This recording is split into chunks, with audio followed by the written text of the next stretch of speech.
What's going on everybody? Welcome to CNA Customs. My name is Tayson and today we're going to be talking about 3 reasons why I hate the 2JZ. I actually just finished filming a video of 3 reasons why I love the 2JZ. If you want to see that one, make sure to go check it out. I will link it in the description below. But now I'm talking about 3 reasons I hate this thing. And the first reason is the size. So this engine, from the flight wheel to the crank pulley right there, is 29 inches. It's just under 2.5 feet. And so that's a pretty long engine. With it being an inline 6, that's kind of what happens. It has to be long, so 6 cylinders in a row, it's going to be a long engine. Now the reason I bring that up is because with all of the accessories, power steering, AC condenser, alternator, all the goodies that come on an engine, is about 500 pounds. Now most people, in my experience, have a engine stand similar to this one, which is just a T-post, pretty simple. I believe, 750-pound engine stand. And this is good for a lot of different engines. My dad used it when he was building his 1980 Corvette and it worked just fine. But when I put this engine on it, it actually hung over this leg right here by about 6 inches. It hung off it. And so that's a lot of weight really far from the actual head of it. And this thing was super wobbly, it wasn't very stable at all. So I actually upgraded to this big, I believe it's a 1-ton engine stand, which is complete overkill. But I'd rather have more engine stand than not enough engine stand.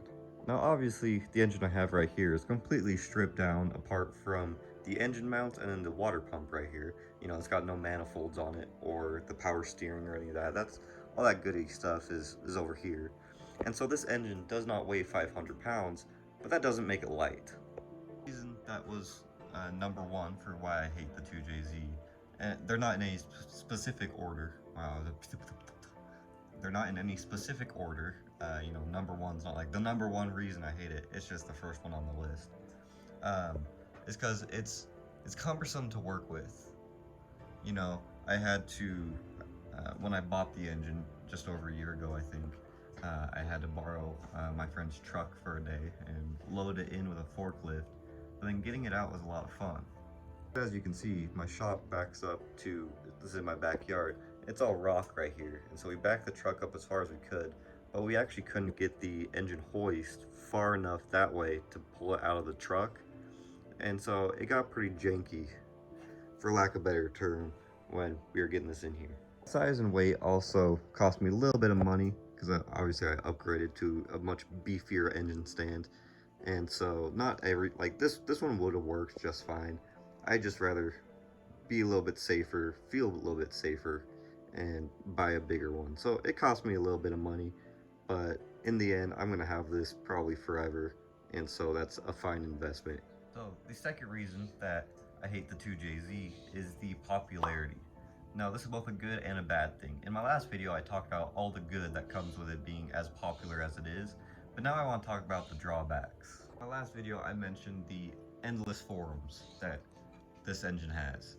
And while that's a good thing in a lot of different ways, a lot of good information there, there's also a lot of bad information there, and you have to learn how to kind of pick through, how to filter through all the just complete crap about people that don't know what they're talking about, and find the good stuff that you can actually use. For example, I was on a forum trying to figure out how to break that bolt loose, and one of the guys on there said to spin it over, pull off the oil pan and the oil pickup and all that kind of stuff, and then drop a 4x4 into cylinder 3 to stop the crankshaft.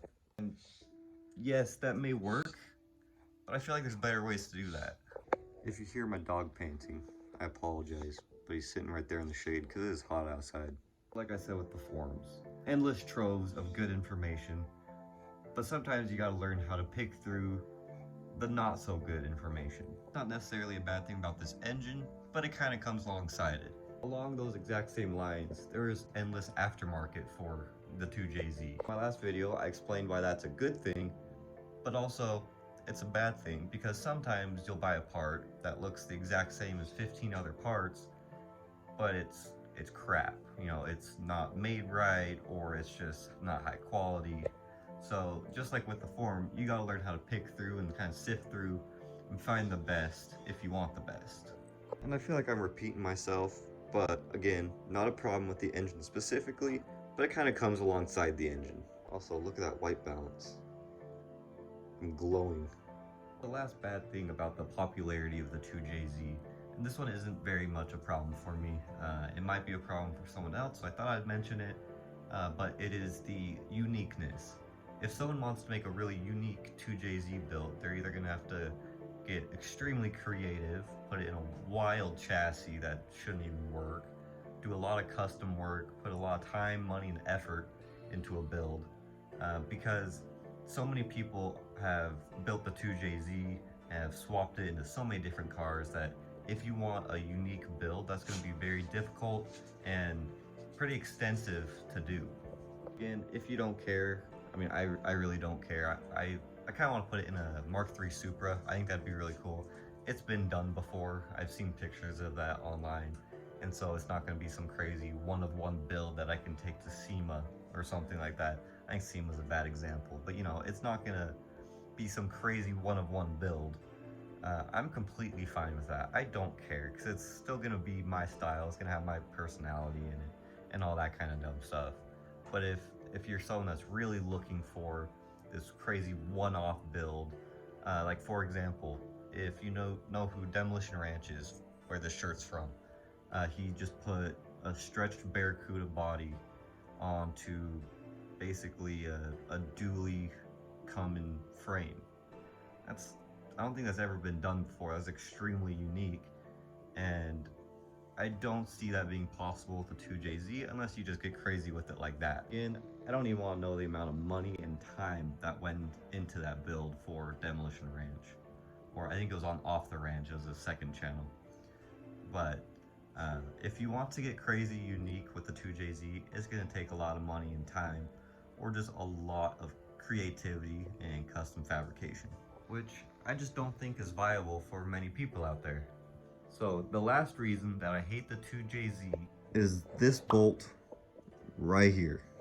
So that bolt is the crankshaft pulley bolt, and it's what connects the crankshaft pulley to the crankshaft. Pretty self-explanatory. But that bolt is on there with, let me check my notes, 243 foot-pounds of torque. And that bolt, I'll throw up a picture of it, it's extremely fine thread pitch bolt. And so the high torque with the thread pitch, something about it just really doesn't like to be removed. So much so that I've been fighting with this bolt going on a few months now. Yes, months. Personally, I'm a little ashamed of that. I've never had a fight with a bolt so long. It's actually on there so tight that the pry bar that I used to wedge the back of the crankshaft on those bolts sticking out right there. The pry bar that I used to be straight, and now it looks like this. If you don't know what a pry bar looks like, it should be straight like that, not curved. Currently, I'm using the trick of wrapping an accessory belt around the crank pulley, and then I've seen videos of people that'll use, you know, the power steering and the AC and the alternator and use absolutely everything, but the only thing left on my engine is the water pump, and I don't feel like reattaching all the other peripherals and accessories. And so I'm using the trick where you wrap the belt and then you actually double it back on itself. So if I can show you, and so I don't know if you'll be able to see much motion, but whenever I torque on this bolt and try to break it loose, it spins this and actually tightens against itself using this bolt. I just realized that I said bolt, I meant belt. I'm well aware that this is a pretty personal problem, you know, it's probably personal to me, but I have seen a lot of stuff on forums and online that are other people saying how much this bolt fights them and how much of a struggle it is to get it off, especially when it's out of the car. And so that is why I include it in this list, even though it's pretty personal to me and, you know, not everybody fights with the bolt like I have, it's still a reason I hate the engine.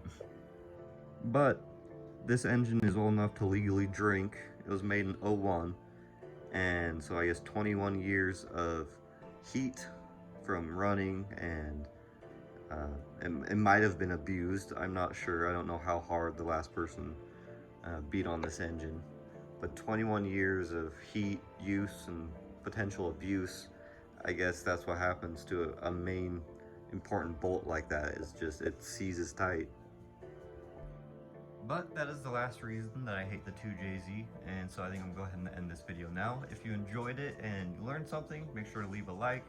If you have any other reasons that you hate the 2JZ, or if you have tips of how to get that crank bolt loose, please drop them in the comments, because I'm at a loss right now. Make sure to hit that subscribe button, and I will see you guys next time. Bye.